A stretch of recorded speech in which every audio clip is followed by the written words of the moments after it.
Un garçon se réincarne dans un autre monde avec les souvenirs de quelqu'un. Si vous aimez mes récapitulatifs, n'oubliez pas de vous abonner et d'écraser la cloche de notification. À l'arrivée du camion de déménagement, Ayase fond en larmes en voyant sa meilleure amie partir. Ayase Miharu était l'ami d'enfance de Haruto Amakawa, ils vivaient dans des appartements voisins et ont grandi ensemble jusqu'à ce que les parents de Haruto divorcent, les obligeant à se séparer. Même avant leur séparation, ils étaient déjà très attachés l'un à l'autre. Avant de partir, Haruto a promis qu'il la reverrait, tandis que la jeune fille a juré qu'ils se marieraient un jour. Des années plus tard, Haruto a travaillé dur pour être accepté dans une école prestigieuse de la ville où ils habitent tous les deux. Son père lui a finalement accordé la permission de revenir, à condition qu'il prenne un emploi à temps partiel pour subvenir à ses besoins. Après tout, le jeune homme avait besoin d'argent pour couvrir ses dépenses. En regardant autour de lui, il aperçut une fille et reconnut immédiatement qu'il s'agissait de Miharu.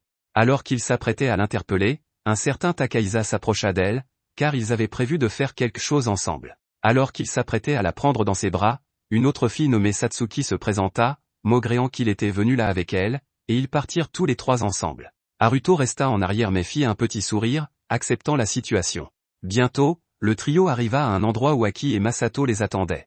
Satsuki commenta combien ils avaient grandi, et Masato répondit en disant que la fille était devenue encore plus belle, ce qui rendit Aki nerveuse, et Satsuki rayonnante de bonheur. Ils étaient tous réunis pour célébrer le fait d'avoir passé une nouvelle année à l'école. Cependant, ce jour-là, ils sont tous les 5 transportés dans un autre monde. Pendant ce temps, Aisha, sentant quelque chose d'étrange, a rapidement alerté Haruto.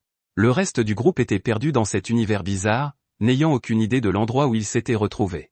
Pour ne rien arranger, il n'y avait pas de réseau téléphonique. Soudain, un énorme homme armé d'une épée s'approcha d'eux. Pendant ce temps, Haruto se dirigeait vers le sud-est, guidé par Aisha. En chemin, il rencontra un étrange nuage magique et décida d'y jeter un coup d'œil. Au milieu de la brume, il trouva un téléphone portable rose. Dans une autre partie de ce monde, dans un camp rempli d'hommes armés, les adolescents nouvellement arrivés furent jetés dans une cellule avec plusieurs autres, à l'exception de Miharu, qui fut emmené par un homme portant un chapeau haut de forme. Ayase tente de communiquer avec lui, mais il parle une autre langue. Aki réclame son ami en criant, mais un soldat fouette les barreaux pour la faire taire. Au milieu de tout cela, Haruto remarqua de la fumée au loin et se dirigea vers elle. C'était l'endroit où le groupe de terriens avait été emmené, et dès que les gardes remarquèrent qu'un étranger approchait, l'un d'entre eux siffla pour alerter les autres. Ils déposèrent rapidement les bâches sur les cages pour cacher les enfants emprisonnés. Au moment où Haruto arrivait, à la recherche de la personne qui avait fait tomber le téléphone qu'il avait trouvé, l'homme en haut, qui semblait être le chef des soldats, affirma qu'il n'avait jamais vu le téléphone de sa vie. En évaluant la situation, Haruto savait que se battre dans ces circonstances ne serait pas en sa faveur, il s'excusa donc et se tourna vers la sortie. Cependant, Aki cria à l'aide en japonais, ce qui attira l'attention d'Haruto. Le chef du groupe fit remarquer que sa nouvelle marchandise était un peu bruyante, mais l'étranger répondit que les personnes qui venaient de parler étaient celles qu'il cherchait et demanda ce qui se passait là. Le chef s'étonne que ce garçon puisse parler la langue des prisonniers et ordonne à ses hommes de le tuer.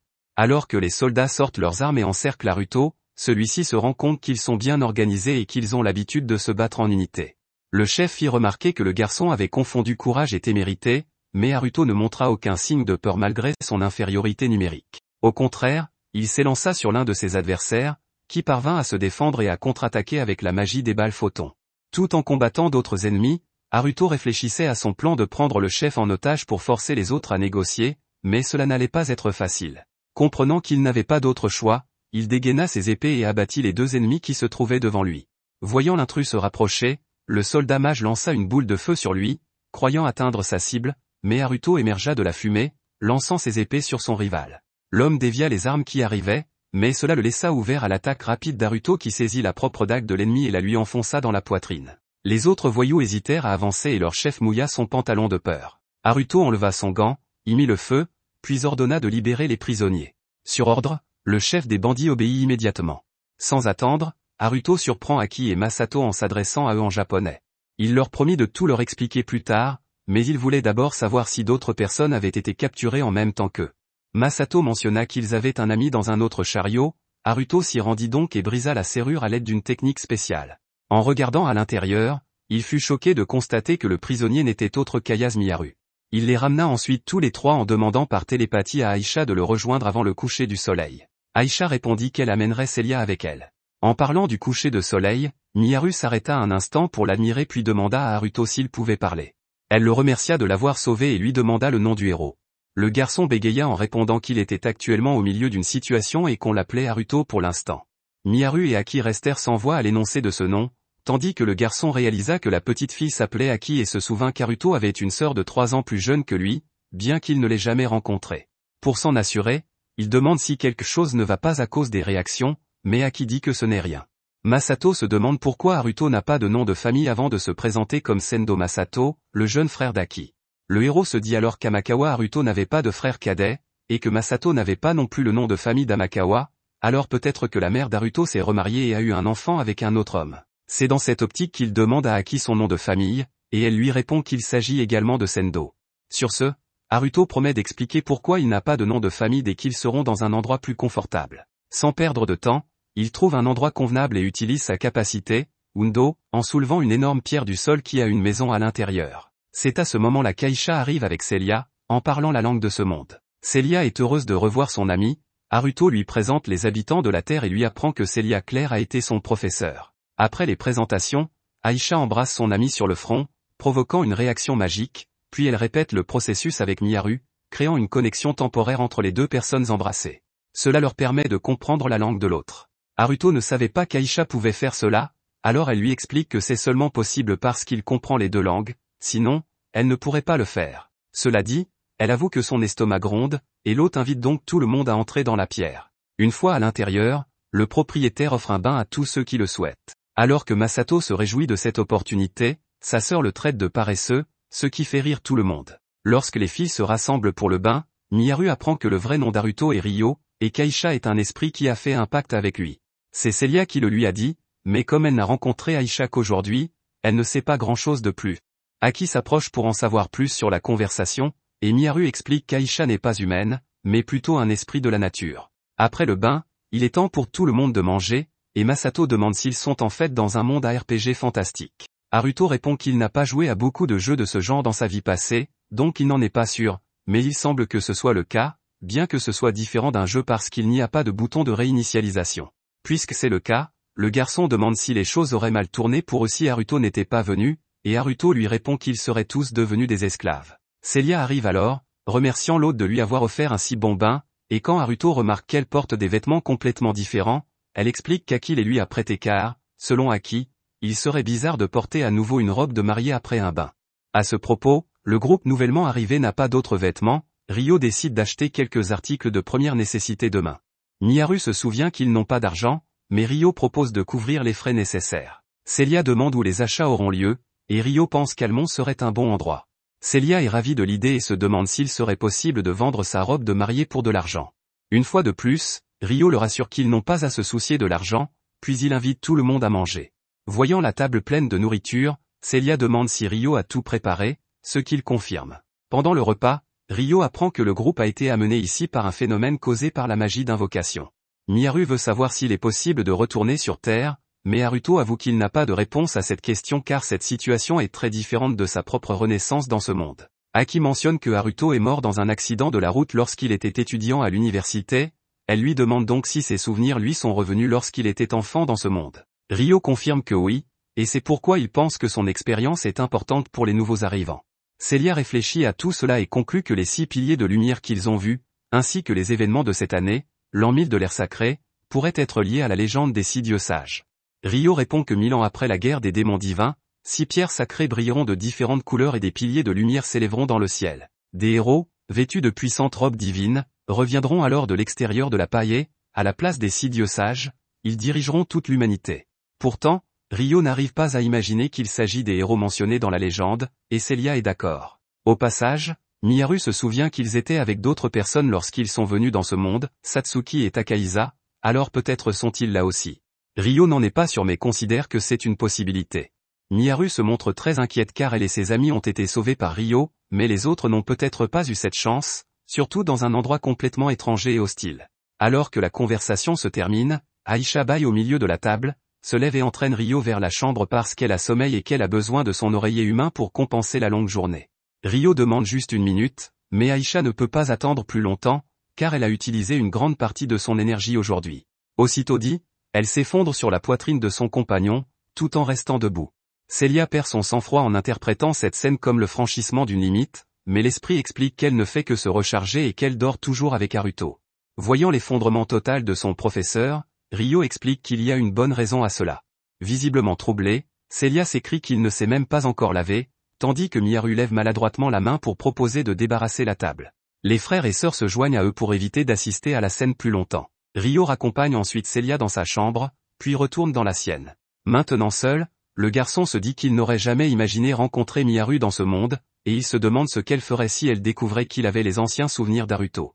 Cependant, il conclut rapidement qu'il n'est plus Haruto, qu'il a sa propre vie.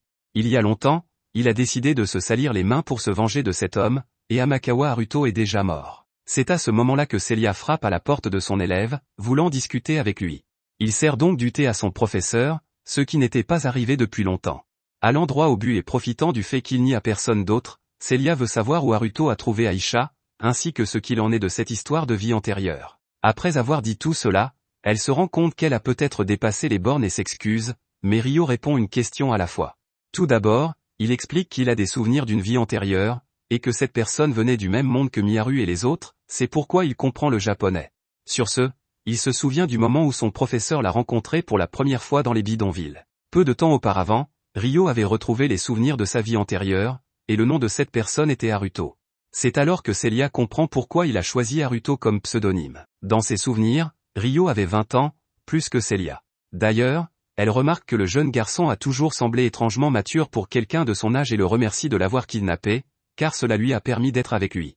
La jeune fille se sent soulagée pour cette raison, bien qu'elle soit toujours inquiète pour son père, elle voulait au moins lui faire savoir qu'elle allait bien. Ryo lui propose d'écrire une lettre, et lorsqu'elle se montre enthousiaste à l'idée, il lui assure que demain, ils iront en gare à la guilde Rika. Pendant ce temps, à Beltrom, la capitale du royaume de Beltrom, Charles est informé par Reis que les récents événements ont été un désastre. Personne n'aurait pu prédire que sa femme serait kidnappée. Charles répond que le coupable a déjà été puni et que, d'après les rapports, après avoir été frappé par l'attaque d'Alfred, il n'y avait plus aucune trace de lui. Cependant, Charles n'a toujours aucune idée de l'endroit où se trouve Celia. En ce moment, les frontières de la capitale sont scellées pour permettre une recherche approfondie sur tout le territoire. En entendant cela, Reis réalise que le garçon et l'esprit ont probablement caché l'endroit où se trouve Celia, ce qui est plutôt audacieux de leur part. Charles ajoute qu'un héros est descendu dans le royaume et que son propre père en a pris la garde. Reis espère que le héros deviendra un allié loyal du royaume de Beltrom, mais avoue qu'il espérait que le royaume avait mis la main sur une autre pierre sacrée. Charles répond que la pierre se trouve chez la princesse Flora et le duc Huguenot, et qu'à l'heure qu'il est, ils sont probablement en train d'accueillir le héros. C'est une situation délicate, car ils pourraient être considérés comme des traîtres pour s'être alignés sur le royaume de Galar. À propos de ce royaume, Reis note que parmi les invités se trouve Liselotte Kretia, de la guilde des marchands de Rika, une femme très talentueuse. Pour l'autre homme, le problème est qu'elle n'a que 15 ans, mais Reis n'est pas d'accord, Liselotte et la guilde de Rika représentent une menace aussi grande que la faction du duc Huguenot.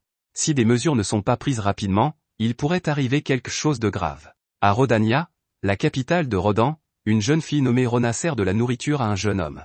Il lui demande de s'asseoir un peu, car il n'aime pas la voir debout, et Rona accepte poliment l'invitation.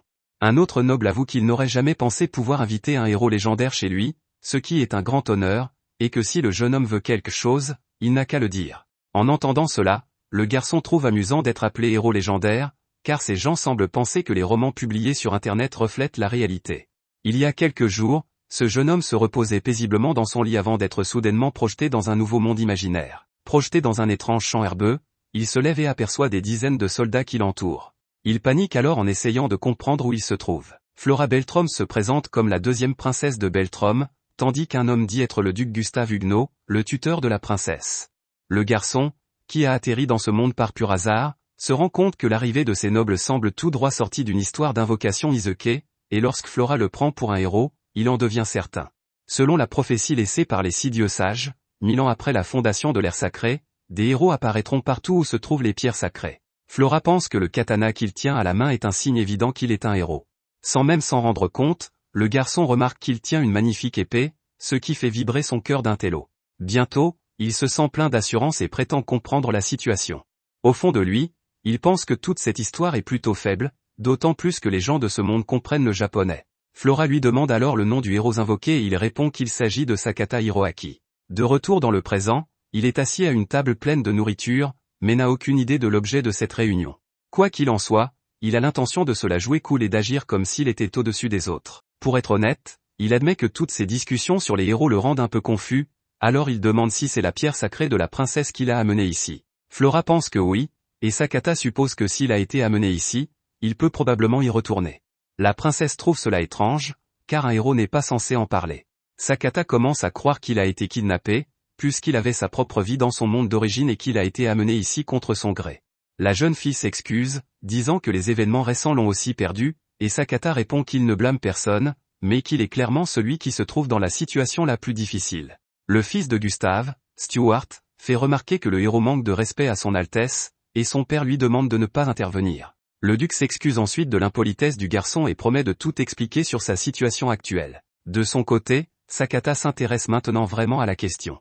Pendant ce temps, Ryo sort de sa grotte pour aller faire du shopping avec Celia et Miharu. Miharu demande aux deux frères et sœurs de s'occuper de tout correctement pendant leur absence, et Ryo explique qu'il y a une barrière autour de la maison, mais que les frères et sœurs ne doivent pas essayer de sortir. Soudain, Aisha apparaît, prend Miharu dans ses bras et s'envole dans le ciel. Les frères et sœurs regardent avec admiration Ryo se demander s'il pourrait porter Miharu de la même façon. Bientôt, ils s'envolent tous les quatre dans le ciel, et Miharu est fasciné par la vue d'en haut. Celia demande à Aisha ce qu'elle sait sur Ryo, et elle répond qu'elle sait presque tout, car les souvenirs d'Haruto lui parviennent grâce à leur pacte. En d'autres termes, Aisha et Ryo partagent ces souvenirs, leur conscience étant profondément liée, ce qui est la nature même d'un pacte spirituel. Étant donné l'étroitesse des liens entre les esprits, Celia admet qu'elle se sent un peu mal à l'aise à l'idée qu'Aisha connaisse un aspect de Ryo qu'elle ignore, mais l'esprit la rassure, expliquant qu'Haruto est différent maintenant, et qu'il apprend lentement à faire confiance aux autres. Elle ajoute que si Haruto connaît maintenant de bonnes personnes, c'est grâce à Celia, car lorsqu'Haruto était tout seul, Celia a été la première à lui tendre la main. À leur arrivée, Ryo explique à Miharu pourquoi elle doit appeler Celia par le nom de Cecilia. Il est également temps pour tout le monde de changer de couleur de cheveux avant d'entrer dans la ville afin d'éviter tout problème. Cela fait, ils entrent dans Amman, la ville marchande du royaume de Galar. À un moment donné, Miharu demande pourquoi il y a une si longue file d'attente dans la rue, et Ryo explique qu'il s'agit d'une boutique de manjus, une spécialité locale. La guilde Rika propose une variété de plats et de pâtisseries qui ressemblent à ceux de la terre. Le groupe arrive ensuite à la guilde Rika, où il est accueilli par Chloé, chargée de s'occuper des visiteurs ce jour-là. Ryo demande à Chloé de s'occuper de ses amis pendant qu'il s'absente une heure, et Celia en profite pour essayer quelques vêtements à l'étage. Pendant que Ryo s'occupe de quelques affaires, les filles passent du temps à la guilde des marchands, et Celia encourage Miharu à essayer des vêtements elle aussi. Bien que la jeune fille soit extrêmement timide, elle accepte, et malgré son embarras, elle finit par essayer quelques tenues en même temps que les autres. Pendant ce temps, Ryo n'a trouvé aucune piste utile, et réalisant que les choses évoluent rapidement, il ne voit pas d'autres options. Chloé demande à Celia si elle a besoin d'autre chose, et elle répond qu'elle aimerait aller voir quelques articles de papeterie. Ryo arrive et demande à Miharu si elle a trouvé quelque chose à acheter. Il remarque soudain qu'elle tient un soutien-gorge à la main et se retourne rapidement pour s'excuser. En tout cas, il lui conseille de faire ses courses tranquillement et de ne pas s'inquiéter pour lui. Après avoir dit cela, Ryo s'en va, mais Miharu lui demande d'essayer une tenue qu'elle a mise de côté pour lui. Lorsqu'il le fait, elle se rend compte qu'il lui va à merveille, et toutes les filles sont d'accord. Voyant cela, Ryo décide de prendre la tenue car il n'a plus beaucoup d'options dans sa garde-robe, et Chloé mentionne une promotion sur les vêtements pour hommes, s'il achète un autre article, il bénéficie d'une réduction. Ryo félicite la guilde Rika pour ses talents de vendeuse, et Celia lui demande si elle peut lui choisir la prochaine tenue. Plus tard, de retour à la maison d'hôte, Liselot est informée par Arya qu'il faudra du temps avant que les frontières ne soient rouvertes. Liselot pense que Beltrom veut contrôler le flux d'informations à ce sujet, de sorte qu'elle ne peut pas faire d'affaires, ce qui la laisse coincée sur place. Arya suggère à sa maîtresse de profiter de ce temps pour se détendre et s'amuser, et la jeune femme apprécie l'idée. Après tout, la réputation du duc Arbor a été ruinée, ce qui est assez divertissant pour le royaume de Galar et mérite d'être célébré. À ce propos, Arya exprime sa sympathie pour la fiancée du duc, Celia, car c'est une vieille amie à elle. Arya soupçonne une personne hostile à la famille du duc Arbor d'être à l'origine de ce qui s'est passé, tandis que la jeune fille aux cheveux bleus souligne qu'au milieu du chaos, des héros ont émergé, et que l'un d'entre eux a probablement été appelé au royaume de Galar, ce qui serait une excellente chose. Liselot conclut en disant qu'elle doit se dépêcher de rentrer au plus vite. De retour chez Ryo, les filles ont ramené une quantité infinie de vêtements que Celia et Miharu ont choisis. Elles espèrent vraiment que Ryo les aimera tous, et les frères et sœurs en essaient quelques-uns aussi. Au milieu de tout cela, Ryo regrette de ne pas avoir pu trouver d'informations spécifiques sur Satsuki ou Takahisa, mais il semble vrai que les héros sont arrivés. Tout comme la légende des 6 dieux sages l'avait prédit, Ryo pense que les 3 japonais de cette maison ont été amenés ici pour cette raison, ainsi que Takahisa et Satsuki, qui sont peut-être venus en tant que héros. Dans la prophétie, il y a 6 héros, et peut-être que ces deux-là en font partie. Voyant que leur frère aîné est peut-être dans ce monde, Aki et Masato expriment leur intention de partir à sa recherche. Ryo comprend leur inquiétude mais insiste sur le fait qu'ils doivent apprendre la langue et les coutumes de ce monde avant de s'y aventurer. En parlant de partir, Ryo mentionne qu'il connaît des gens dignes de confiance, les esprits, et qu'il pense qu'ils pourraient lui donner de précieux conseils. Aisha, fatiguée de tout, ne demande qu'à manger, et Ryo convient qu'il est temps de préparer de la nourriture. Miharu propose de l'aider, et Ryo en profite pour annoncer qu'il y aura de la nourriture japonaise ce soir. En les regardant cuisiner, Masato se souvient que Miharu n'est jamais à l'aise avec les hommes, mais qu'elle ne semble pas gênée par Haruto. Enfin, Celia se joint à l'équipe, impatiente d'apprendre à cuisiner, et il ne faut pas longtemps à l'équipe de cuisine pour préparer un merveilleux repas. Le lendemain, Haruto fait ses adieux à ses amis, qui lui souhaitent bonne chance pour son voyage. Masato promet qu'à son retour, Haruto parlera couramment l'austral. Après avoir reçu cette responsabilité de la part de leur chef, Aisha assure tout le monde qu'elle prendra soin d'eux. Ensuite, le protagoniste active sa téléportation et part. En arrivant au village des esprits, il tombe sur Latifa, une vieille amie qui l'accueille avec beaucoup d'enthousiasme. De même, d'autres amis avaient senti une distorsion dans l'énergie magique environnante et sont venus voir s'il s'agissait de l'arrivée de Ryo. Alma mentionne que Sarah a couru devant pour arriver la première, mais Sarah rétorque que c'est le petit qui a essayé de dépasser tout le monde pour être le premier. Ryo explique ensuite qu'il est venu consulter les anciens à propos de quelque chose, et Sarah promet de les informer immédiatement. Lors d'une réunion avec les chefs de village, il les informe que la poussée de mana étrange dans la région de Paille pourrait être le résultat des 6 piliers de lumière qu'il a vus, car ces piliers sont un type de magie spatio-temporelle qui pourrait avoir été utilisé pour convoquer des personnes d'un autre monde. Ryo croit en cette théorie car il a lui-même recueilli 2 filles et un garçon venus d'un autre monde. Il ne pense pas qu'il s'agisse exactement des héros mentionnés, car ils ont été trouvés dans un endroit sans lien avec les piliers de lumière, ils étaient avec 2 autres personnes avant d'être téléportés, et ils ont affirmé avoir vu ces deux-là être emmenés par une faille dans l'espace. En d'autres termes, il est possible que ce couple ait été convoqué en tant que héros, bien que les 3 personnes que Ryo a accueillies aient pu être impliquées dans ce processus de convocation. Sildra demande si le jeune homme a réussi à communiquer avec des êtres d'un autre monde, et il répond qu'il connaît leur langue parce qu'il a vécu dans ce monde dans sa vie précédente. Sur ce, les anciens prennent connaissance de l'information et décident d'en discuter plus tard. Ryo en profite pour demander une faveur. Ursula promet de faire tout ce qui est en son pouvoir pour exaucer le souhait de son compagnon. Il demande donc que les 3 personnes mentionnées, ainsi qu'une autre, puissent rester au village pendant une courte période, car il doit trouver des indices sur la façon de les renvoyer dans leur propre monde, mais il lui est difficile d'agir tout en devant protéger tout le monde. De plus, il est évident que Ryo n'est pas à la hauteur des habitants du village des esprits en termes de connaissances sur la magie spatio-temporelle. Néanmoins, Ursula souligne qu'ils n'ont aucune idée du type de magie qui permet aux êtres de traverser les mondes, tandis que Dominique veut savoir qui est cette 4e personne dont Ryo a parlé. Le jeune homme explique qu'il s'agit d'une enseignante à qui il doit beaucoup et qui a été contrainte à un mariage politique contre son gré. Ryo l'a sauvée le jour du mariage et ne peut plus ignorer sa situation. En entendant cela, Dominique rit de bon cœur et qualifie Ryo de charmeur, mais il promet de s'occuper de ces gens. Comme ni Ursula ni Sildra ne s'y opposent, le souhait de Ryo sera exaucé. Cependant, Sildra prévient que lorsque ces 4 personnes retourneront enfin dans la région de la Paille, Ryo devra jurer solennellement qu'aucun d'entre eux ne révélera la moindre information sur le village, car celui-ci doit rester secret.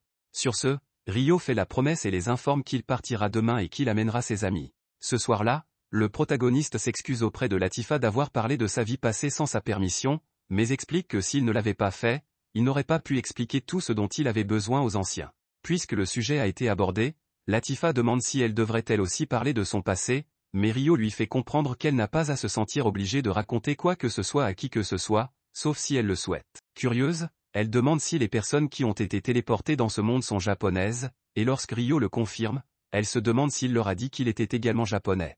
Le garçon répond par l'affirmative, car sinon ils auraient fini par lui demander comment il comprenait cette langue. Abattue, Latifa se souvient qu'il s'agissait d'un secret entre deux et s'énerve rapidement lorsqu'elle voit le garçon rire de son comportement. Il lui explique alors qu'il a simplement trouvé sa façon de s'exprimer adorablement drôle. En y réfléchissant, il lui dit que peu importe le nombre d'autres personnes venant du Japon à côté d'eux, elle sera toujours spéciale pour lui. Il se souvient également de ce qu'il a raconté sur sa vie passée, à savoir qu'il était amoureux de son ami d'enfance et qu'il a vécu séparé de sa petite sœur après le divorce de leurs parents. L'une des 3 personnes qu'il a accueillies est celle qu'il a aimée tout au long de sa vie en tant qu'Amakawa Haruto, et elle s'appelle Ayase Miharu. L'autre est Sendo Aki, et ils ont vécu ensemble pendant un peu plus de 3 ans, mais c'était sa petite sœur. Quoi qu'il en soit, il n'a pas dit à ces personnes qu'il avait les souvenirs d'Haruto, parce qu'elles sont probablement émotionnellement instables après être apparues dans un autre monde, et maintenant, Rio n'est plus Haruto. C'est pourquoi il demande à Latifa de ne pas leur parler de sa vie passée. En réponse, Latifa lui demande d'avouer ce qu'il ressent vraiment à propos de toute cette situation, car ce n'est qu'alors qu'elle pourra faire cette promesse.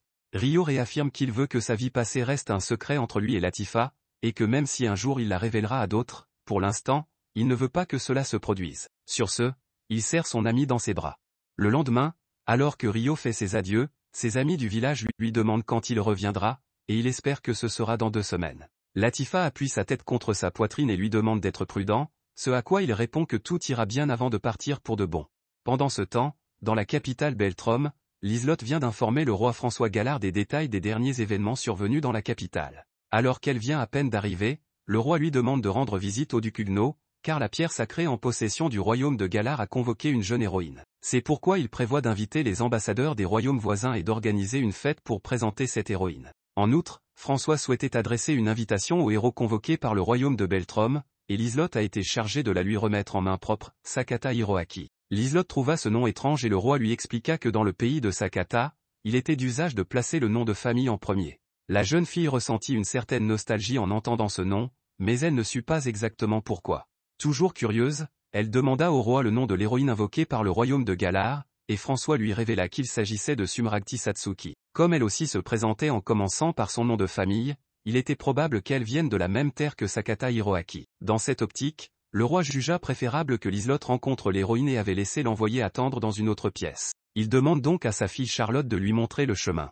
Toutes deux se rendirent dans la chambre de Satsuki, qui les accueillit avec empressement, vêtus d'une splendide armure. À la nuit tombée, un homme encapuchonné entouré de revenants constata que la guilde marchande Rika avait une base d'opération dans la ville. Ayant trouvé une bonne réserve de matériaux, il ordonna à ses subordonnés de localiser quelqu'un dans la forêt d'Amant toute proche, quelqu'un enveloppé d'une grande quantité de magie, et de le lui ramener vivant avant le coucher du soleil le lendemain.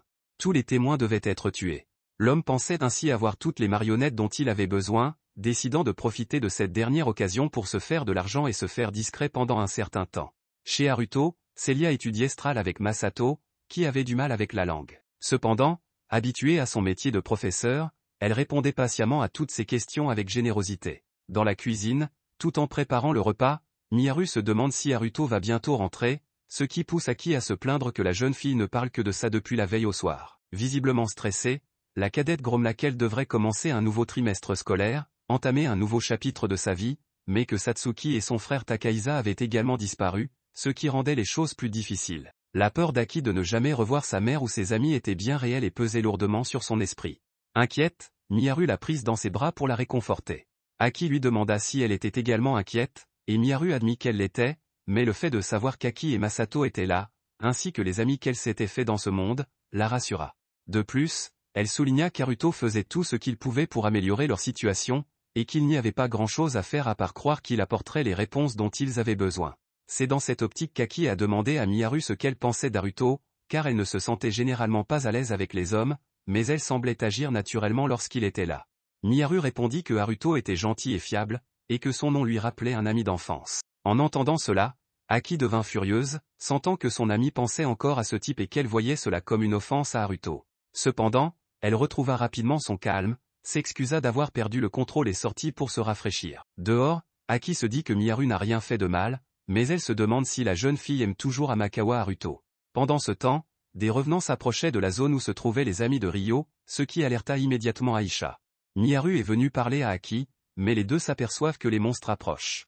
Avec une vitesse irréelle, un revenant s'élança sur les deux humains mais fut arrêté par le pouvoir d'Aisha, provoquant une onde de choc qui secoua toute la maison, inquiétant Masato et Celia. L'enseignante demanda au garçon de rester à l'intérieur pendant qu'elle se préparait à sortir. Aisha supposa que ces monstres avaient été attirés par la magie de la barrière. Se rappelant la mission de Rio de protéger les habitants de la maison, elle en prit l'entière responsabilité et résolut de ne pas faiblir. Bientôt, un autre monstre l'attaqua mais fut repoussé par son pouvoir. Cependant, une troisième créature morte-vivante réussit à s'approcher des japonaises par derrière. Celia arrive juste à temps pour aider Aisha, qui ne peut se débrouiller seule. L'enseignante invoque un bouclier pour protéger Miharu et Aki, tandis qu'Aisha se charge des monstres restants.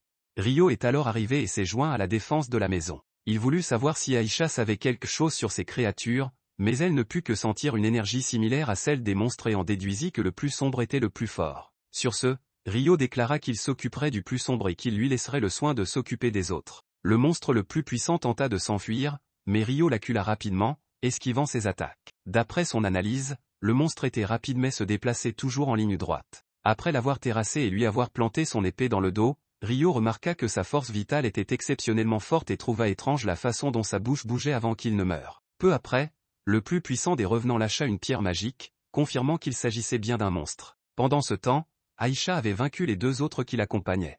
Rio remercia Celia pour son aide, mais il ne pouvait se défaire de l'image du monstre bougeant sa bouche comme s'il suppliait qu'on le tue. Aki s'est excusé, croyant que toute l'épreuve était de sa faute pour avoir quitté la maison, tandis que Miharu a pris la responsabilité de dire quelque chose qui a contrarié son ami. Rio, indifférent à cette scène émotionnelle, fait remarquer que la nourriture sent bon, ce qui détend l'atmosphère une fois de plus. Tout le monde décida qu'il était temps de déjeuner, mais avant qu'ils ne s'assoient pour manger, Rio les avertit qu'ils allaient bientôt devoir déménager. Pendant ce temps, au milieu de dizaines de cadavres de marionnettes humaines, l'homme encapuchonné remarqua l'absence d'un groupe de revenants qui n'étaient pas revenus, et il prévoyait donc de créer d'autres marionnettes pour compenser sa perte. Pendant ce temps, dans le village des esprits, Latifa parle à elle-même de Rio. Bientôt, la personne qu'il a aimée dans sa vie antérieure, ainsi que sa petite sœur de cette vie antérieure et le professeur envers qui il a une dette dans cette vie, viendront au village. Rio mentionne qu'elle n'est pas obligée de parler d'elle à ces personnes, mais sachant qu'elles sont importantes pour le garçon, Latifa envisage d'être honnête avec elle. Le groupe de Rio arrive au village des esprits, et tout le monde est surpris par la rapidité de la téléportation et la beauté de l'endroit qu'ils ont atteint. Latifa et ses amis accueillent les nouveaux arrivants. Les humains sont frappés par l'apparence du peuple des bêtes, tandis que les habitants s'inclinent devant Aisha, qu'ils n'avaient pas vue depuis longtemps.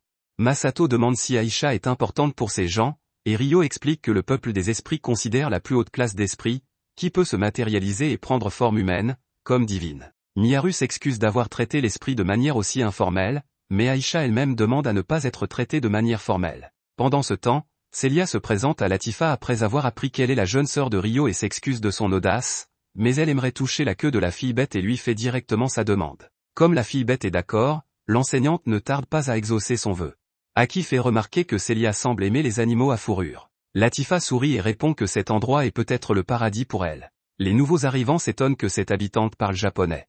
Latifa explique alors que, comme Rio, elle a des souvenirs de sa vie passée. C'est pourquoi elle propose d'enseigner la langue de Stral aux visiteurs. Rio demande si la jeune bête en est sûre, et elle répond qu'elle a déjà décidé, et que ses amis et les anciens sont au courant de sa décision. Elle a pris cette décision en sachant ce que c'est que de se sentir insécurisé parce qu'on vient d'un autre monde, et ce serait un moyen de faire en sorte que les envoyés se sentent plus à l'aise dans un endroit où ils ne sont jamais allés auparavant. Rappelant son enfance difficile à Strao, où elle a connu de sérieuses difficultés d'adaptation, Latifa souligne qu'elle est la petite sœur de Rio et qu'elle l'aidera toujours lorsqu'elle le pourra. Rio remercie donc sa sœur pour ses efforts et avoue qu'il est heureux, ce qui ravit également la fille de la bête. Bientôt, les autres habitants s'approchent des humains et annoncent qu'ils vont aider tout le monde à s'habituer à la vie du village.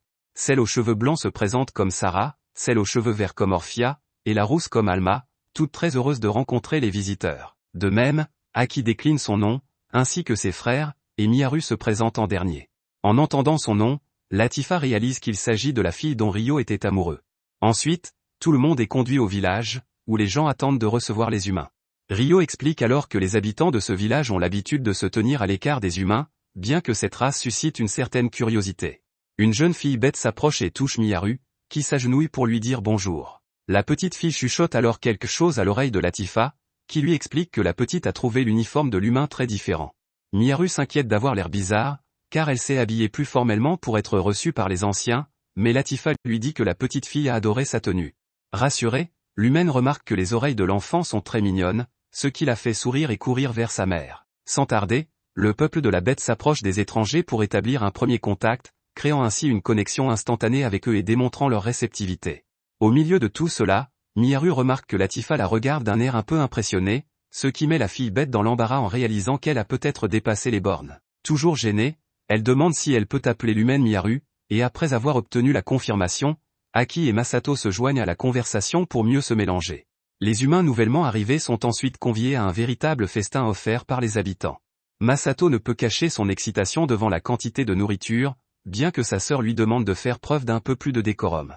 Cependant, Latifa lui fait comprendre qu'il n'y a pas lieu de s'inquiéter des formalités lors de cette fête de bienvenue. Peu après, les anciens arrivent pour rencontrer les visiteurs. Silver déclare que la présence d'Aisha rend le peuple des esprits très heureux. Dominique s'approche trop près des enfants pour les observer, et Ursula demande à son compagnon de ne pas les effrayer avec son visage sévère. Sur ce, toutes les personnes présentes éclatent de rire. À ce moment-là, Dria exprime sa joie de voir arriver Rio et Aïcha, et tous les habitants du village sont enchantés par la présence de l'entité. Jusqu'à la tombée de la nuit, habitants et visiteurs continuent de boire, de manger et de célébrer cette merveilleuse rencontre. À la surprise de Masato, les habitants ont préparé un lot de sushi inari, et il appelle sa sœur pour qu'elle vienne manger. Aki n'arrive pas à croire qu'ils ont préparé ce plat typique de la cuisine japonaise, mais Latifa explique qu'elle l'a cuisiné personnellement pour que les Japonais se sentent plus à l'aise. Ainsi, ils se réunissent autour d'une table pour revivre le goût de ce plat, tandis que Latifa observe Rio être bien traité par tout le monde. À ce propos, Aki souligne que tout le monde aime beaucoup Haruto et qu'il est un grand frère formidable, et Latifa répond qu'elle est fière de l'appeler son grand frère. Sur ce, Aki baisse la tête et avoue qu'elle se sent envieuse. Intérieurement, elle se dit qu'elle veut aussi voir son frère bientôt et se demande où il pourrait être à ce moment-là. Après avoir réfléchi, elle assure à Latifa qu'elle étudiera très bien la langue de ce monde. Après la fête, les humains sont emmenés dans leur nouvelle maison pendant qu'ils restent au village, et tout le monde est étonné de la taille de cette résidence. Les femmes bêtes leur expliquent qu'ils peuvent utiliser le bain extérieur et se reposer, et Masato est très enthousiaste à l'idée de ce bain. Cependant, il finit par être exclu après avoir perdu au jeu de pierre-papier-ciseaux, alors que toutes les filles se jettent à l'eau. Masato regrette de ne pas avoir demandé à Haruto de jouer à sa place, car il aurait sûrement gagné. Rio n'en est pas si sûr, et l'enfant veut donc mettre ses propos à l'épreuve en le défiant à un round. Mais il choisit la pierre et Rio les ciseaux. Dans le bain, Miharu contemple les étoiles visibles dans le ciel, tandis qu'Aki reconnaît qu'ils sont effectivement arrivés dans un endroit remarquable, mais craint qu'ils ne rentrent jamais chez eux. À ce moment-là, Miharu répond qu'ils reviendront un jour, mais les paroles d'Aki refroidissent instantanément l'ambiance. Masato veut savoir pourquoi Haruto est si fort, quelle que soit la situation, mais l'aîné explique que ce n'est pas tout à fait comme ça. Pendant un bref retour en arrière, il déclare qu'il a quelque chose à faire, mais que pour réussir, il doit devenir plus fort. En entendant cela, Masato avoue qu'il doit lui aussi devenir plus fort pour protéger Miharu et Aki. À ce moment-là, Latifa arrive et annonce que le bain est prêt, puis Rio appelle le petit garçon pour qu'il le rejoigne. Celia trouve une lettre sur la table en revenant de l'eau. Le lendemain matin, elle trouve Rio en train de s'entraîner à l'épée dans la forêt et en profite pour s'excuser de l'avoir fait attendre si longtemps, mais au moins ses amis s'habituent rapidement au village. Il annonce donc qu'il va remettre la lettre aux parents de Celia. Ému, le professeur demande si le jeune homme n'est pas surchargé, car il travaille dur pour ramener Miharu et les autres dans leur monde d'origine. De plus, il avait l'intention d'ériger une pierre tombale pour ses parents, mais le fait de devoir sauver Celia semble avoir retardé tous ses projets. Pour cette raison, elle dit que Rio n'a plus besoin de faire quoi que ce soit pour elle. À ce propos, l'homme admet qu'il a des choses à faire, mais affirme que l'enseignante ne le gêne pas du tout. À ce moment-là, tout ce qu'il voulait, c'était la sauver, tout comme il souhaite profondément renvoyer les trois chez eux. Ensuite, après avoir remis la lettre de Celia, il prévoit de se rendre à Rodania pour recueillir des informations sur les héros. Celia le remercie et demande à être prévenue si son ami a besoin de quoi que ce soit. Après tout, c'est elle qui possède le plus de mana de tous les mages du royaume de Beltrom. Quoi qu'il arrive, elle restera toujours aux côtés de Rio. Après cette conversation, elle range sa lettre et se prépare à partir avec Rio et Aïcha. Les filles de la bête se réunissent pour faire leurs adieux à leurs amis et leur assurer qu'elles prendront soin des humains qui sont restés. En effet, Miharu a un cadeau pour les voyageurs, un panier rempli de nourriture pour les nourrir pendant leur voyage. Rio fait remarquer que cela a dû représenter beaucoup de travail pour préparer toute cette nourriture, mais elle insiste sur le fait que c'est le moins qu'elle puisse faire compte tenu de tout ce que le jeune homme a fait pour les aider et qu'un jour, elle lui rendra cette dette de gratitude. Rio déclare alors que cette nourriture est plus que suffisante. Sarah et Alma jettent de l'huile sur le feu en soulignant que Miharu s'est donné beaucoup de mal pour préparer toute cette nourriture comme si elle était une bonne épouse, tandis que Masato assure qu'il travaillera dur pendant l'absence de Rio. Sur ce, le trio se met en route tandis que Latifa exprime son désir de faire parler couramment le Stral à des humains pour surprendre Rio, Aïcha et Celia. Pendant ce temps, à Rodania, Liselotte demande à Sakata Hiroaki d'assister à la fête du royaume de Galar. En l'écoutant, Hiroaki remarque que tout chez cette fille est extrêmement beau, que ce soit son apparence ou même sa voix. De plus, il sait que Flora et Rohana sont déjà à un haut niveau, mais cette situation avec une noble fille d'un royaume voisin a pris le héros au dépourvu. Après tout ce qui s'est passé, il sent que le personnage principal est enfin apparu. Il croise donc les bras et déclare qu'il assistera à la fête, mais qu'il veut savoir si Liselotte y sera. Comme elle confirme que c'est le cas, il réaffirme sa présence, et elle exprime son excitation de voir le héros de Beltrom, laissant Hiroaki éperdument amoureux. À la nuit tombée, Aïcha et les autres arrivent à Kreia, la capitale des terres du comte Clair, où Celia est née et a grandi. Selon elle, il existe un passage secret dans le jardin qui relie la maison principale, et comme seule sa famille le connaît, Célia envisage d'y laisser la lettre et de revenir. C'est pourquoi il s'aventure dans le jardin du manoir en essayant de rester hors de vue des gardes. Pour éviter d'être vu, Rio annonce qu'il devrait utiliser les arts spirituels pour se cacher à partir de ce moment, une tâche qu'elle entreprend. C'est ainsi qu'ils atteignent la fontaine au centre du jardin, où Célia ouvre l'entrée du passage secret avant que les gardes n'apparaissent. Ensuite, ils atteignent le passage souterrain, et Célia ramasse une lanterne qui émet une lueur verte. Au même moment, une lance brille de la même couleur dans le bureau de Roland Clerc, le père de Célia et le comte de la région. À ce moment-là, il ouvre le passage depuis l'intérieur de son bureau, surpris que quelqu'un de l'extérieur soit entré. La jeune fille laisse la lettre sur un bureau tandis que son père crie son nom, imaginant qu'il pourrait s'agir d'elle. Presque en larmes, elle tente d'aller de l'avant malgré l'émotion qui l'envahit. Dans la lettre, elle s'excuse auprès de ses parents de leur avoir causé tant d'inquiétude, mais leur demande de rester calme, car elle mène actuellement une vie paisible auprès de personnes en qui elle a confiance. Elle sait qu'elle a déçu ses parents en abandonnant son mariage avec la famille du duc Arbor, mais elle précise qu'elle va bien et qu'elle reviendra un jour en Kreia pour tout expliquer. En attendant, elle souhaite à ses parents de prendre soin de leur santé. Enfin, elle les remercie pour leur amour indéfectible. Après avoir lu la lettre, alors que Rio et les autres s'apprêtent à quitter le manoir, Roland se précipite à l'extérieur et appelle Célia. Sans espoir de la retrouver à ce moment-là, il se dit que la jeune fille ne l'a pas déçu et promet qu'un jour il reverra sa fille bien-aimée. Loin de là, Rio demande si Célia ne veut vraiment pas voir son père, et elle explique que c'est mieux ainsi pour l'instant. Quoi qu'il en soit, le garçon assure qu'un jour ils reviendront, et que tout ira bien, de sorte que la jeune fille essuie ses larmes et croit que cela arrivera vraiment. Le lendemain, au matin, un dragon s'élève dans le ciel au-dessus du territoire du duc de Kreia. Non loin de là, à bord d'un navire, le capitaine se rendit compte que le vol vers Amman pouvait être dangereux et décida d'effectuer un atterrissage d'urgence. Liselotte félicita l'officier pour sa sage décision, et il se sentit honoré par ses paroles. Pendant ce temps, Arya attire l'attention de la nounou sur ce qui semble être le dirigeable enchanté de la famille du duc Huguenot. Peu après, outre le duc, l'équipage est accueilli par le baronnet Boxa et le héros Sakata Hiroaki, qui demande si Liselotte a rencontré le héros de Beltrom. Elle a confirmé qu'elle l'avait fait et qu'elle avait également réussi à transmettre une invitation à leur héros. Cela mis à part, elle voulut savoir pourquoi tous ces gens étaient réunis ici. Hiroaki expliqua que Huguenot avait des affaires à Galarc et s'arrêtait à Amman. Le héros l'a donc accompagné, mais ils ont rencontré un dragon dans le ciel. Huguenot les informa qu'une réunion était nécessaire pour partager les informations et discuter des prochaines étapes, et il demanda au baronnet Boxa de fournir un lieu. Boxa propose son propre manoir, bien qu'il le trouve peu spacieux. Pendant ce temps, avec son groupe, Rio fut impressionné par les terres de Marcus Rodan, et bien que son seigneur ait été banni de la capitale royale, il trouva cet endroit assez animé. Après une brève distraction, le garçon et Tania perdirent de vue Aïcha, pour la retrouver à un étal de marché en train de manger quelque chose. Embarrassé, Rio demanda combien il devait au vendeur, mais l'homme l'informa que le repas de la jeune fille était couvert par l'homme allongé à cette table, car il avait travaillé à la préparation du navire pour le héros et avait reçu un bon salaire pour cela. Rio voulant partager sa chance, le marchand lui expliqua que l'homme à la table avait parlé des héros convoqués dans cette ville et invités à une sorte de fête de présentation. Tania voulut savoir où se dirigeait le bateau des héros, et l'homme révéla qu'ils étaient partis aujourd'hui avec une princesse et son peuple pour Galarc. Le soir même, lors de la réunion à Noix, Liselotte dit à Hiroaki que les humains ne sont pas encore prêts à affronter un dragon, à tel point que, dans le pire des cas, ils devront peut-être abandonner la ville et évacuer les habitants.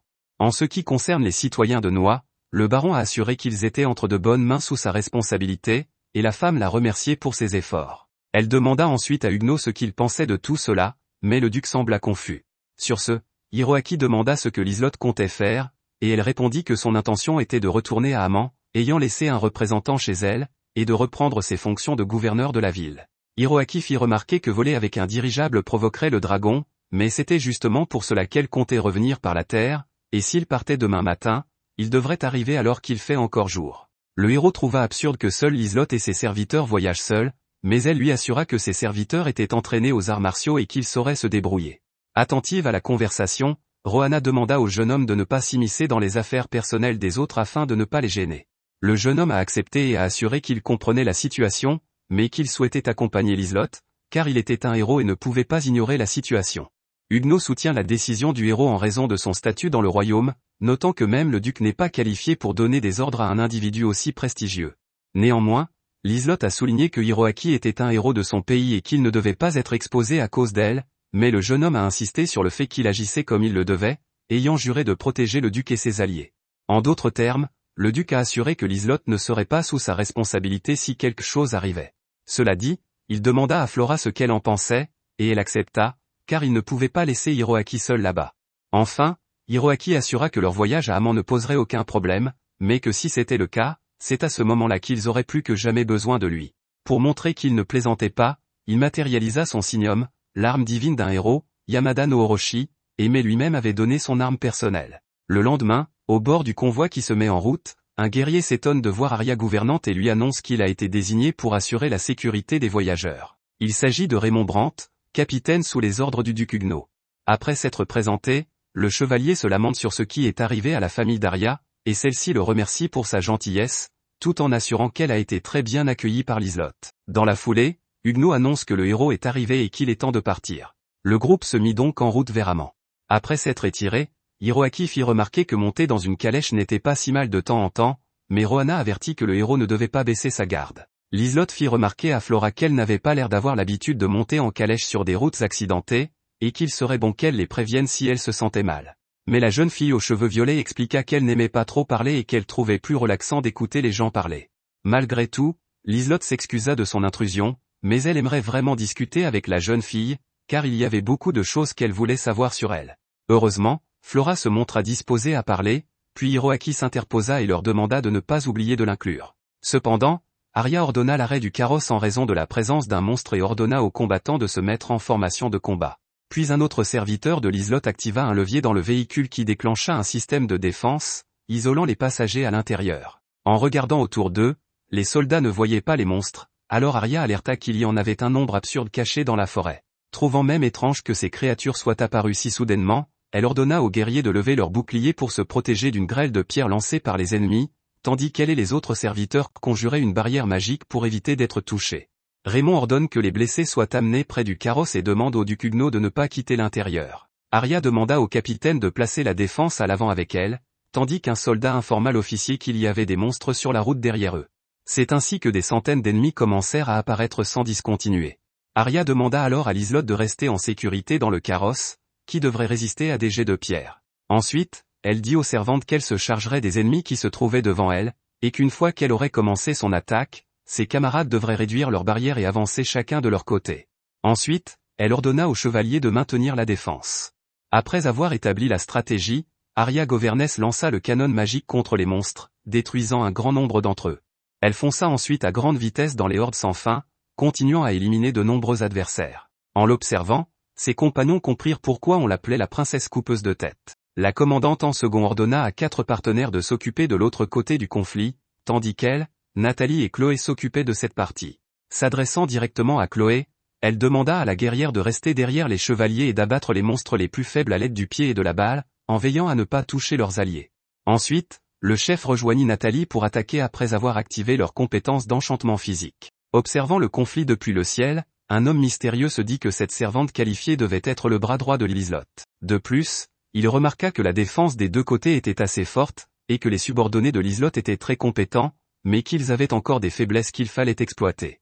Pendant ce temps, Hiroaki et les autres à l'intérieur ne savaient pas comment réagir. Anxieux, le héros commença à se montrer plus inquiet, et Liselotte tenta de le calmer en lui disant que tout allait bien puisque ceux qui se trouvaient à l'extérieur étaient des guerriers professionnels. Hiroaki fit remarquer que même avec autant de guerriers professionnels, il n'avait pas pu résoudre la situation rapidement. Flora demanda au garçon de faire davantage confiance à tout le monde, mais il semblait réticent à le faire parce qu'il ne connaissait pas ses soldats.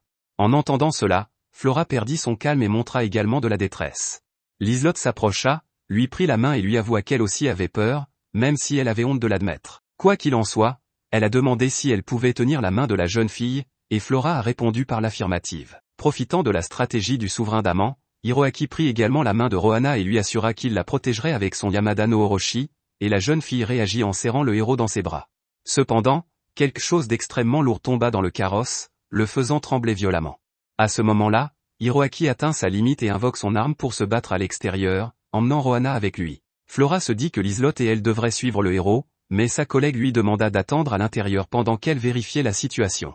En sortant, elle invoqua sa barrière magique et évalua l'immense horde cachée dans la forêt. Ce faisant, Liselotte entraîna Flora et rejoignit Hiroaki et Rohanna.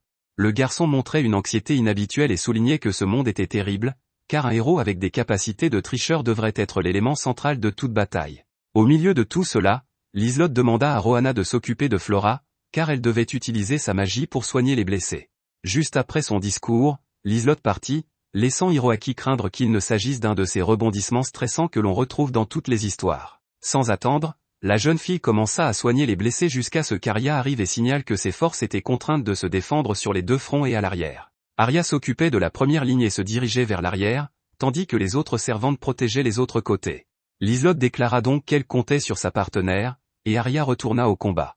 Pendant ce temps, l'homme encapuchonné, voyant qu'Arya était partie à l'arrière, pensa que sa distraction était réussie et commença à descendre du ciel.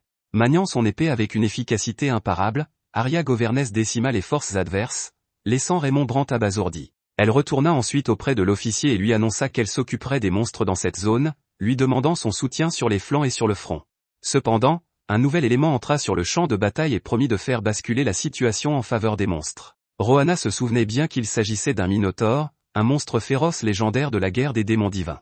Immédiatement, Hiroaki pensa que c'était la fin des humains lorsque la gigantesque créature s'approcha de Liselott. Pour protéger son maître, Arya accéléra ses mouvements contre les monstres devant et les parvint à attirer l'attention du Minotaure, bien que la bête ait encore la liberté de démontrer sa force en jetant le chariot au loin comme s'il était fait de papier. Il tendit ensuite la main pour écraser Flora, mais Liselott la sauva juste à temps. À ce moment-là, Rio surgit comme une ombre et coupa la main du Minotaure. Lorsque l'épée de la bête fut lancée en l'air, l'humain marcha dessus jusqu'à ce que la lame transperce le dos de la créature. Après la victoire, le garçon annonça qu'il était venu pour aider. Flora se souvint alors qu'elle avait eu besoin de son aide la première fois qu'elle avait rencontré un terrible Minotaure. Rio leva son épée enchantée et fonça sur lui, bloquant le coup du monstre. Un ouragan se forma autour de la lame de l'humain, repoussant l'adversaire avec une fureur implacable, le traînant sur plusieurs mètres à travers les arbres de la forêt. Pourtant, le Minotaure revint à la charge avec 2 fois plus de haine, obligeant Rio à esquiver un coup mortel. Cependant, sans aucune difficulté, l'humain appliqua une technique qui coupa le monstre à de multiples reprises, l'achevant instantanément. Les soldats crièrent pour célébrer l'arrivée décisive de Rio dans la guerre, tandis que le reste des monstres battaient en retraite avec la mort de l'élément le plus fort de leur armée. Après avoir rengainé son épée et s'être tourné vers les autres alliés, Rio remarqua la présence de Flora, qui, comme lui, ne pouvait contenir l'émotion d'une réunion inattendue. Pendant ce temps, Liselott Chrétia exprime sa gratitude pour avoir été sauvée dans une période si difficile et se présente comme la souveraine d'Aman. Elle présente également la deuxième princesse de Beltrom et l'actuel chef de la maison du duc Huguenot, Gustave. Remarquant le comportement étrange de Flora, Liselott s'enquiert de ce qui ne va pas, tandis que Rio se demande s'il n'a pas commis un manque de courtoisie. Prenant son courage à 2 mains, Flora demande si elle et le garçon se sont déjà rencontrés, mais ce dernier pense que ce n'est pas le cas. Surpris, car Flora croit reconnaître le jeune homme, Gustave lui demande s'il s'agit d'un noble d'un autre pays. Mais Rio explique qu'il n'est qu'un vagabond voyageant d'un endroit à l'autre, s'entraînant à l'escrime, et qu'il n'est pas du genre à s'attendre à une audience avec la royauté. Gustave est heureux de trouver des épéistes d'un tel talent non affiliés à une nation et cachés sur ce territoire. À ce moment, Chloé et les autres servantes reconnaissent immédiatement Haruto. Chloé est ravie et remarque que c'est elle qui l'a assisté à la guilde Rika pendant qu'il faisait ses courses. Il s'était rendu au magasin principal d'Aman et c'est elle qui l'avait servi. Liselott, surprise d'avoir un tel épéiste comme client dans sa boutique, s'incline pour le remercier, un geste repris par ses servantes. Au milieu de tout cela, Hiroaki Sakata arrive et se présente comme un héros d'une manière plutôt prétentieuse. En entendant le nom du jeune homme, Rio se demande s'il est lui aussi japonais mais, sans exprimer ce doute, il se contente de dire que Hiroaki est le héros dont il a entendu parler et qu'il est heureux de rencontrer un vrai héros. Encore plus convaincu de son importance, Hiroaki répond que Haruto semble être un redoutable épéiste. Haruto est honoré par ces mots et avoue qu'il est gêné par toute cette attention. Liselott trouve curieux qu'un homme capable de vaincre un Minotaure soit gêné par leurs remarques, tandis que Hiroaki court à la conversation pour annoncer qu'il n'y a plus rien à faire ici et appelle donc Flora et Rohanna à retourner dans le carrosse restant pour reprendre leur voyage. Surpris que le garçon puisse parler la langue de Stral, Rio se demande s'il s'agit d'une capacité spéciale du héros. Enfin, Flora est de nouveau appelée à monter dans le carrosse, mais distraite par l'observation du jeune homme qu'elle jurait connaître, la jeune fille tarde à répondre. Rio ne voit pas d'inconvénient à ce que Rohanna sache qui il est, mais la seconde princesse de Beltrom est une autre affaire. Quoi qu'il en soit, il ne peut pas y faire grand-chose. En revanche, il a rencontré Liselott Chrétia, l'une des nobles les plus influentes de Galarc. C'est dans cette optique que le protagoniste propose à Arya de récupérer le carrosse perdu lors de la bataille, qui a été projeté au loin par le Minotaure. Liselott suggère à Arya qu'il serait intéressant de vérifier l'état du véhicule, et Rio est surpris d'apprendre que la blonde était Arya. Il n'y a pas si longtemps, lui et son groupe se rendaient à Amman lorsqu'ils ont aperçu la bataille qui se déroulait au sol. Célia reconnaît Arya depuis les airs et remarque qu'il s'agit d'une de ses amies de l'académie. Aïcha remarque que cette femme porte un uniforme de la guilde Rika, et Célia ajoute qu'elle a entendu dire qu'elle servait la fille d'un duc de la maison Crétia. Au milieu de la conversation, Aïcha sent la présence d'un puissant monstre, et le reste appartient à l'histoire. Face au carrosse renversé, Rio en découpe une partie et est félicitée par Liselott. Elle souligne que l'homme était capable de contrôler le vent avec son arme enchantée et suppose qu'elle appartient à la classe des artefacts anciens. Rio confirme, mais ajoute intérieurement qu'il utilise en fait des arts spirituels. Plus tard, les servantes se réunissent avant de servir les boissons pour la fête, et Cosette plaisante en disant que Chloé ne mérite pas de rencontrer un si beau jeune homme, alors elle demande à être présentée à lui. Nathalie se plaint que Cosette met la jeune fille dans une situation difficile. Cosette remarque alors que la jeune fille n'a pas encore trouvé de petite amie parce qu'elle est si naïve. Nathalie est vexée et répond qu'elle ne voit aucun avantage à être comme sa collègue, jusqu'à ce que Liselott arrive pour mettre fin à la dispute et demande aux dames de se remettre au travail. Bientôt, les boissons sont dûment servies aux héros et héroïnes, qui ont remporté la pénible bataille contre les monstres qui ont osé croiser leur chemin. Arya informe son chef que le carrosse est prêt, le souverain se rend donc au véhicule et remercie Rio d'avoir eu l'idée géniale qui a sauvé ce moyen de transport. Cosette arrive, offrant une eau aromatisée aux fruits au sauveur du pays, affirmant avoir fait un mélange particulièrement sucré dans l'espoir de soulager la fatigue. Rio accepte gracieusement la coupe tandis que la servante se présente officiellement comme une servante de Liselott. Les filles alentour regardent la situation comme si la jeune fille flirtait avec le jeune homme, mais elle laisse tomber pour l'instant. Après le départ de la jeune femme, Rio remarque que tous ceux qui servent Liselott semblent très réservés. En entendant cela, la souveraine laisse échapper un rire étouffé et le remercie pour ses paroles aimables. Pendant ce temps, Gustave veut seulement savoir comment retirer la gigantesque épée du Minotaure du milieu de la route. Hiroaki demande alors à tout le monde de reculer et s'approche de l'arme pour soi-disant gérer la situation. Bientôt, avec son habituelle expression prétentieuse, il soulève la lame de ses propres mains, à l'aide d'une force brute, laissant les soldats abasourdis. Puis il l'isole et fait célébrer tout le monde comme s'il avait marqué un but olympique. Après cet exploit, le jeune homme traverse la foule en délire et s'arrête devant Haruto pour lui adresser un sourire arrogant, mettant visiblement dans l'embarras le spectateur qui n'a rien à voir avec l'affaire. Puis c'est l'heure du départ, et dans le wagon, Rio se demande s'il est vraiment normal qu'il se joigne au convoi. Gustave répond qu'il a sauvé tout le monde et que c'est donc un honneur de transporter le jeune homme là où il veut aller. À ce propos, lorsqu'ils arrivent à Amman, Liselott tient à remercier officiellement le sauveur et s'incline devant Rio. Embarrassé, le garçon demande à la jeune fille de ne pas baisser la tête, ce que Hiroaki accepte, car quelqu'un d'aussi important que le souverain ne devrait pas s'incliner aussi facilement devant les autres. Troublé, Liselott s'excuse. Cela dit, Hiroaki autorise Haruto à accompagner le voyage, car il a fait preuve d'un minimum de bonne manière. Comme toujours, Rio se sent simplement honoré par cette opportunité. Pendant ce temps, Latifa apprend aux Japonais à parler l'austral. Après la leçon d'aujourd'hui, elle se félicite de la rapidité avec laquelle ses élèves apprennent, et Masato se montre très enthousiaste quant à ses progrès, se qualifiant même de véritable prodige. Aki déçoit l'enthousiasme de son frère et reconnaît l'excellence de leur professeur. Lorsque Masato est appelé pour pêcher, il n'hésite pas à quitter la table. Sa sœur s'enquiert de son entraînement aux arts spirituels, mais le garçon ne demande qu'à jouer et néglige déjà ses devoirs. De bonne humeur, Miharu commente que grâce aux artefacts magiques, il peut suivre les enfants bêtes et qu'il s'amuse tellement qu'il a du mal à se contenir. En réponse, Latifa ajoute que l'utilisation d'un objet magique sert également d'entraînement aux arts spirituels. Cependant, à part Masato, elle annonce que les deux étudiantes devraient travailler plus dur à leur entraînement. Plus tard, elle s'entraîne aux côtés d'Orphia, qui les encadre dans cette activité.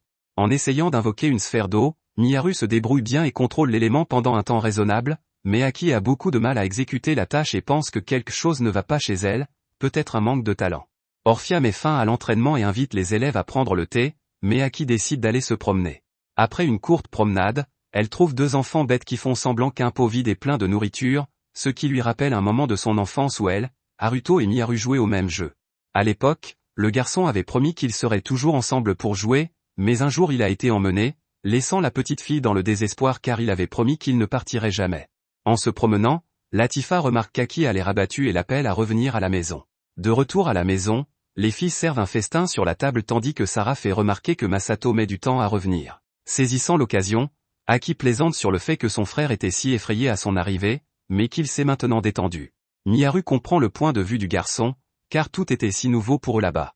À ce propos, Aki demande à Latifa comment elle et Haruto se sont adaptés à cet endroit, ce à quoi elle répond que c'était difficile au début.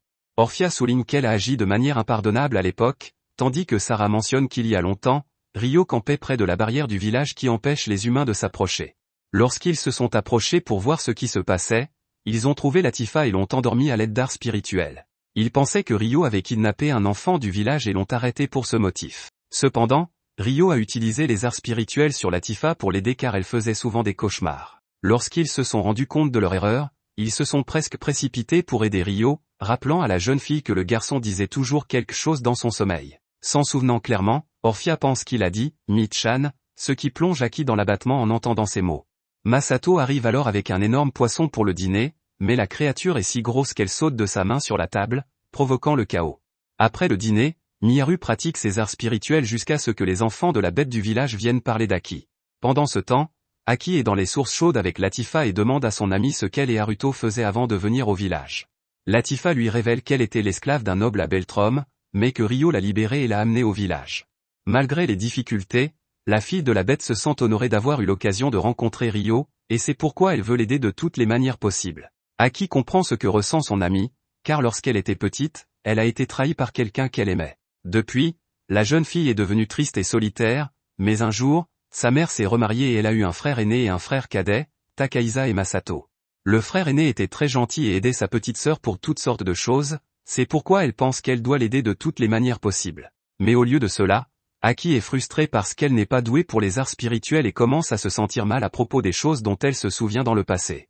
Parfois, la jeune fille a l'impression que tout ce qu'elle fait, c'est s'énerver contre Masato. Latifa pense qu'Aki sent que son cœur et son esprit sont déjà à bout, mais elle souligne que la jeune fille a dû apprendre beaucoup de choses dans son nouveau mode de vie, ce qui est très difficile. Si elle souffre, elle peut toujours se confier à la fille Beast, car elles sont de grandes amies. Le lendemain, Aki part tôt pour s'entraîner, et malgré ses faibles performances, elle ne se décourage pas. De retour à la maison, Orphia accueille l'humaine vêtue d'un uniforme scolaire car, selon elle, elle voulait porter quelque chose de spécial pour servir un petit déjeuner particulier. Rapidement, Aki voit que Miharu a apporté une tarte aux pommes et se réjouit de la décision de ses amis, car elle adore cette tarte. Honnêtement, elle ne comprend pas pourquoi les filles font quelque chose de si spécial soudainement, alors elles lui disent qu'elles ont profité de la sortie d'entraînement matinale d'Aki et qu'elles ont suivi la recette de Miharu. Bientôt, tout le monde se réunit pour manger la tarte. Aki tombe amoureuse du goût et est sûre que Masato sera très heureux quand il se réveillera, alors ils ont tous l'idée de faire une autre tarte pour Haruto aussi. Comme Latifa voulait que le garçon la voie porter un uniforme, Aki prête le sien à la fille bête, qui s'habille en tenue et se sent bien dedans. La nuit, dans l'Empire Proxia, à la capitale impériale de Nidgar, l'empereur Nidol Proxia est abordé par un homme nommé Lucius, qui l'informe que quelque chose de problématique s'est produit dans le royaume de Beltrom et qu'il serait très mauvais pour le duc Arbor de s'effondrer maintenant. Nidol répond qu'il l'a envoyé comme ambassadeur en signe d'amitié, car un conflit interne ne résoudrait rien. En parlant de l'homme, Arbor apparaît et informe Lucius qu'il a l'intention de mettre son plan à exécution, mais qu'un problème l'attend, un problème que même un Minotaure ne peut pas résoudre. Lucius doit donc capturer Flora Beltrom. Abonnez-vous pour la prochaine partie et appuyez sur le bouton « J'aime ». À bientôt.